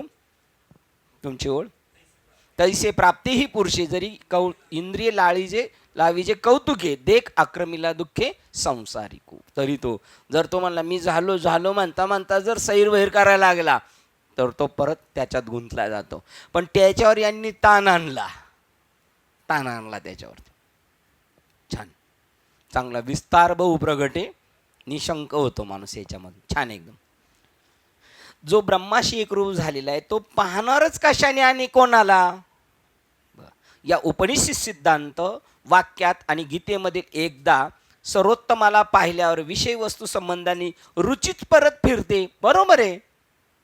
विषयी विसर पडिला निश्चित अंगी ब्रह्मरस ठसावला, हे सांगितलं होतं का तुम्ही मगाशी? अजून ब्रह्मरस गोडी तयास फावली, वासना निमाली समूळ ज्यांची, त्याची वासना शिल्लक राहिली नाही. कोणती? कोणतीही वासना शिल्लक राहिली नाही. जी एक वासना आहे, एक ती शिल्लक राहिलेली होती. कोणती? पहिली मध्यम काळामध्ये देव वसे चित्ती त्यांची. मग आता ही वासना वासना आहे का? नाही. आता ही वासना म्हणायला आहे, पण ती चांगली आहे. तशी ह्याच्यामध्ये तो चेंजेस आलेला आहे ते म्हणतात तिथं. आणि गीतेमध्ये सांगितलं, एकदा सर्वोत्तमाला पाहिल्यावर विषय वस्तू संबंधीची रुचीच परत फिरते. हो, जगतातलं ॲट्रॅक्शन संपलं जातं, परमात्म स्वरूपाचं ॲट्रॅक्शन संपलं जातं. ब्रह्मरस घेई काढा तेने पिढा वारेल. आणि एक तुमची वय मर्यादेतपणे एक नवीन तारुण्यामध्ये ज्या विषयाची गोडी आहे ती ॲटोमॅटिक जसं वय उतर होत जातं तसं त्या विषयाची काय होती रुची ॲटोमॅटिक. जो पहिलं लय रागेट आहे, लय ताटपणा होता, कोणाशी जुळून नव्हता घेत, पण जसं उतार वय होत जातं का तो ती पण एक स्टेप आहे, त्याला क्रमाक्रमाने पण त्याच्यामधलं ते हे होतं जातं. विषय संबंधाची रुची परत फिरते. या सिद्धांतावर चिंतन करणे म्हणजे ब्रह्म मात्र अवलोकन. या सिद्धांतावर चर्चा करणे, या सिद्धांतावर चिंतन करणे म्हणजे ब्रह्म मात्र अवलोकन करणे होय. याच्यावर काय करायचं? चिंतन करणं म्हणजे तुम्हाला अवलोकन करायचे, तुम्हाला पाहायचे, तुम्हाला आत्मसात करायचे. काय? ब्रह्म मात्र अवलोकन. या सगळ्या विषयामध्ये काय पाहायचं तुम्हाला? अहो माळी रसाचे एकच झाले, गोड गोडी पदार्थ माळीयाचे गुराळातून तो आलं ना, नाही मालियाचे एकच रसाचे ते पदार्थ झाले, पण त्याच्यामधली गुळ काय? आनंद आहे. स्वाद गोडी आनंद जैसे, स्वाद गोडी आनंद जैसे, हे एकाच मालियाचे झाले. स्वाद कामाला लागलाय पोरग, विसरले ना? हा हो, हे लक्षात ठेवायचं आता. काय? अहो गुळा साखरा मालियाचे मांदे जरी एकच रसाचे, स्वाद और गोडीचे आनंद जैसे. मग तो जो घेत असतो स्वाद गोडी घेत असतो आनंदायचे, परंतु हे सगळे एकाच रसाचे. तुम्हाला काय आवडेल ते खा ना. कशात? हा, दावा देत. दिवाळीचं मेनू ठेवलं, मला हे नाही आवडत, तुम्हाला जे आवडेल ते खा. आम्ही एकाच साखरेचे बनवलेले आहे, तुम्हाला जे आवडेल ते खा, हे का नाही? मग तुम्ही काय खाणार आहे? गुलाबजामू का साखर खाणार आहे? तुम्ही साखर खाणार आहे. तसं आता त्याची दृष्टी जशी आली, तो काही खाल्ला तर काय खातो? साखर खातो. हां, हुशार तुम्ही दोघं. एकदा का सर्वोत्तमाला पाहिल्यावर वस्तू विषयासंबंधीची रुची परत फिरते. या सिद्धांतावर चिंतन करणं म्हणजे ब्रह्म अवलोकन करणे होय. एकदा रुची संपते म्हणजे तुम्हाला काय पाहिजे? ब्रह्म अवलोकन करा. म्हणजे मग कशातली रुची गेली हे कळल. तो वेगळ्या पार्टनी पाहत होता त्याला, आता वेगळ्या पार्टनी पाहत नाही, जसं यांनी सांगितलं त्याप्रमाणे. ब्रह्म अवलोकन करणे होय हे सर्व दुसरे काही नसून आत्माच होय, हे उपनिषद उद्घोषित जागरूकता ठेवणे म्हणजेच वासना, विचार आणि कर्म या जन्म मरणाला कारणीभूत होणाऱ्या तिहेरी कारणाचा नाश करणे. या तिघांचा नाश करायचा आणि त्याच्या पाठीमागचं जे जाणीव तत्व आहे ना ते अवलोकन करायचं, तर हे सगळ्याचा नाश होऊ शकतो. याच्यापासून सुटू शकत नाही. बोटीला पाण्यात राहण्याशिवाय पर्याय नाही, पण तिला हे जाणून घ्यायचंय मी कोण आहे, मी तरणारीच आहे. बोट फुटली तरी ती काय बुडणार, कारण बोट कशाची आहे?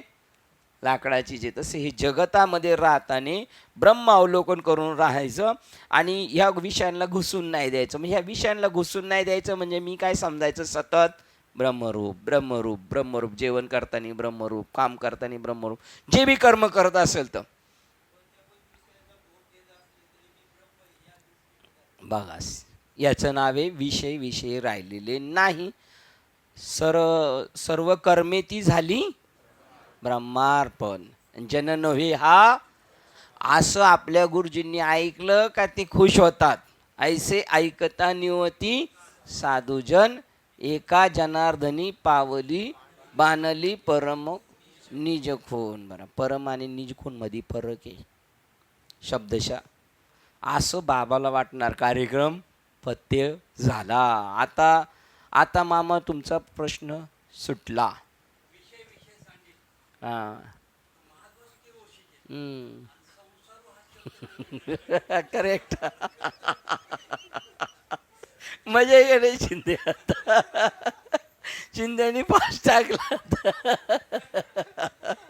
मजा आहे. परत एकदा शिंदे विषय विषय विषय विषयी सांडेल, विषय विषयी सांडेल, महादोष कुठं राहील मग. संसार हा शब्द लटका होईल म्हणून त्याला लटक करायचं नाही म्हणलं. हे कोणाच्या डोकं घालायचं? मामाच्या. एकदम छान. हा, तेवढ्या दुःख योनी जेवढ्या हाती त्या निरर्थक तरी होती. धरतीचे विषयावर विरक्ती धरले तर निरर्थक होऊ शकतात ते. म्हणजे आता या कोणत्या स्पॉटला आलो हे महत्वाचं आहे. तू विषय टाकण्याचा प्रयत्न करतोय, तू टाकशील केव्हा? जेव्हा सर्व ब्रह्मरूप होईल ना, तेव्हा तुझ्याकडून ते विषय सुटू शकतात. आणि त्यावेळेला विषय हे विषय तुझ्या दृष्टीने राहणार नाही, ते तुला ब्रह्मरूप होईल. आणि जर तू देहबुद्धीवर राहून जीवबुद्धीवर राहून विषयाची बद्दल गोडी ठेवशील तर मग ह्या तुमच्या दोन ओळी आहेत का तो कुठं जाईल? मग संसार शब्द लटका होईल. संसार शब्द लटका होईल का संसार लटकाच आहे? लटका होणार. हा, म्हणजे संसार खरा आहे का खोटा आहे शिंदे?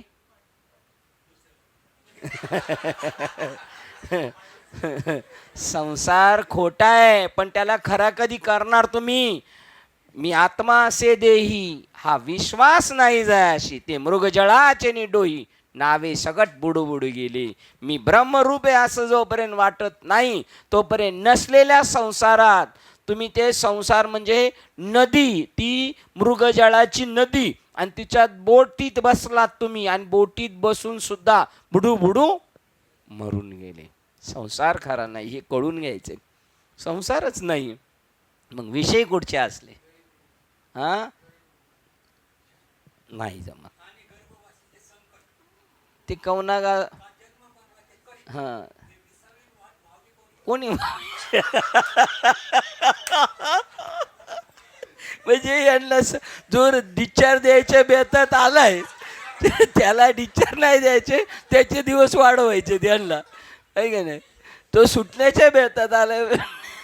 याला जर सोडला तर संसार खरा राहणारच नाही. म्हणजे आपल्याला संसार खरा ठेवायचा का याला सोडायचंय? संसार कोणाकडून घ्यायचा? म्हणजे मला असं वाटतं डिस्चार्ज द्यायला तुम्ही गेलेत आणि बिल भरायला लागेल म्हणून तुम्ही त्याला तिथं ठेवून येत आहे. न्यायच्या बेतात नाही. एकदम मस्त. एकदम अशी झाली पाहिजे कडपकड, आहे की नाही? सुटण्याच्या बेतात आलेले हे कसे गुंतवतील. हे शास्त्राचे पाश आहेत, हे तुम्हाला कळालं पाहिजे. कोणत्या वेळेला कोणतं वापरायचं. गाळलेल्या जागा भरा. आता गाळलेल्या जागामध्ये ते जे तिथं गरजेचं तेच भरलं पाहिजे का? तुमच्याकडे काय आहे ते नेऊन टाकणार तिथं.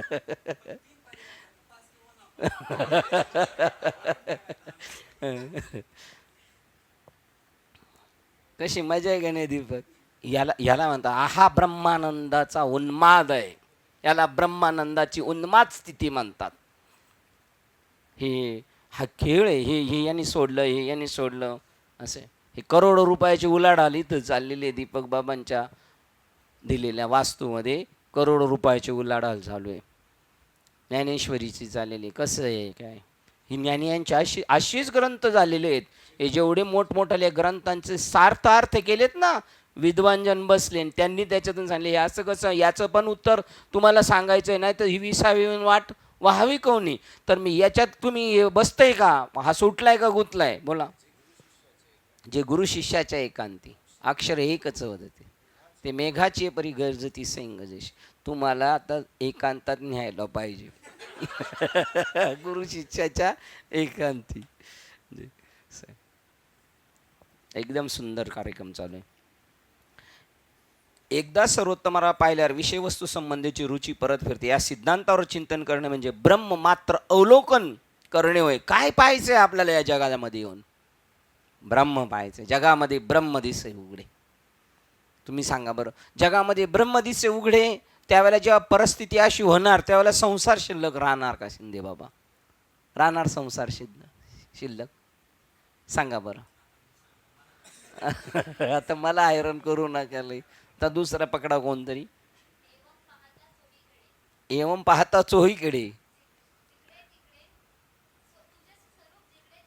तुझेच स्वरूप जिकडे तिकडे. मग पूजिता वाडे कोडे नीज सुरवाडे सर्वत्र. मग सगळीकडे तोच नटलेला आहे. जरी तू पूजा केली तरी कोणाची केलेली आहे? हा, असंच अर्थ आहे ना त्याचा. हा, सगळीकडे तेच म्हणल्यानंतर काय राहिलं? अजून काय आहे का? जे जे पाही जे जे ठाई तुझे वाचूनी आन नाही.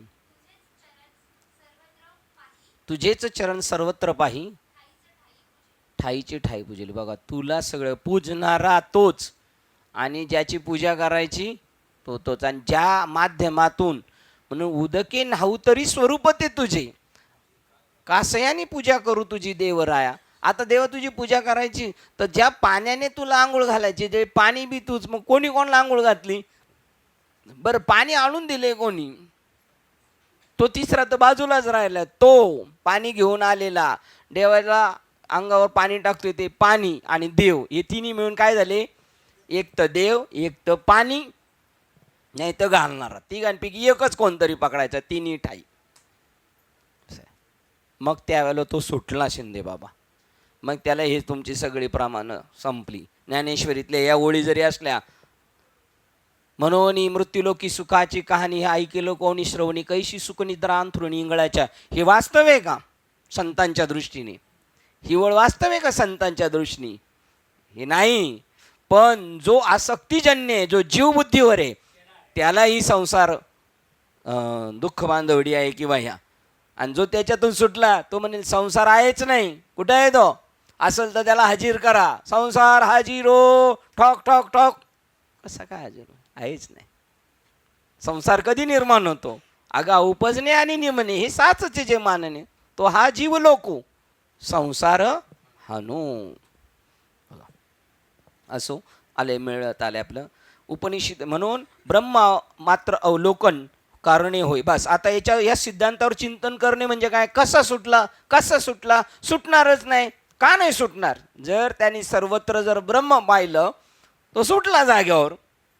याचं चिंतन या सिद्धांतावर चिंतन करणं म्हणजे ब्रह्म मात्र अवलोकन करणे होय.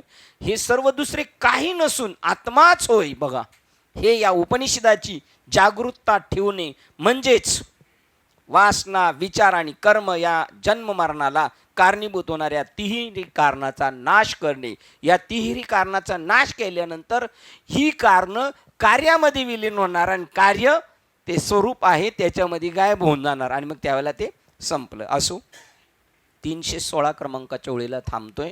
उद्या आपल्याला विवेक चुडामणीला सुट्टी. अक्कांचं कीर्तन आहे. त्या कीर्तनाला आपल्याला चतुर्थीच्या निमित्ताने उद्या भेटायचं आहे.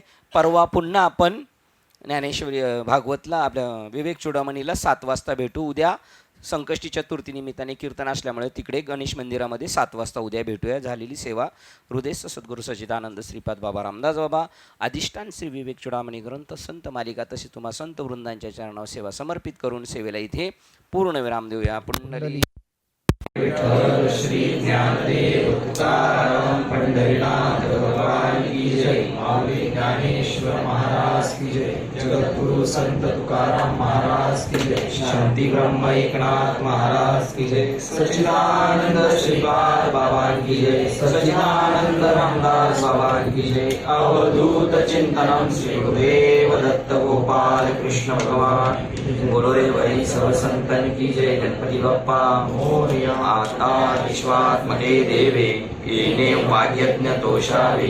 दोषोनी मज द्यावे पसायला नाही. जय कांची व्यंकटी सांडो त्या सत्कर्मी रती वाढो. पुन्हा परस्परे जडो मैत्र जीवांचे दुरितांचे तिमिर जाओ. विश्व स्वधर्म सूर्य पाहो, जो ते वांछिल तो ते लाभो प्राणी जात, वर्षद सकळ मुळी ईश्वर विष्टांची मांडी आळी, अनवर्त भूमंडळी भेट तुतरालुता, चला कल्पतरूंचे आरव, चेतना चिंतामणीचे गाव, बोलते जे अर्णव पियुषांचे, चंद्रनेचे अलांछन, मातंग जे तापहीन, ते सर्वाही सदा सज्जन सोयरे होतो, किंबहुना सर्व सुखी पूर्ण होणी तिन्ही लोकी, भजितो आदि पुरुषी अखंडित, आणि करतो भजिवे विशेष लोकी, दृष्टादृष्ट विजय होवावेची, एक म्हणे श्री विश्वेश्वरा हो, हा होईल दान पसाहो, येणेवरे ज्ञान देव सुखिया झाला, येणेवरे ज्ञान देव सुखिया झाला, येणेवरे ज्ञान देव सुखिया झाला. हरि ओम शांती शांती.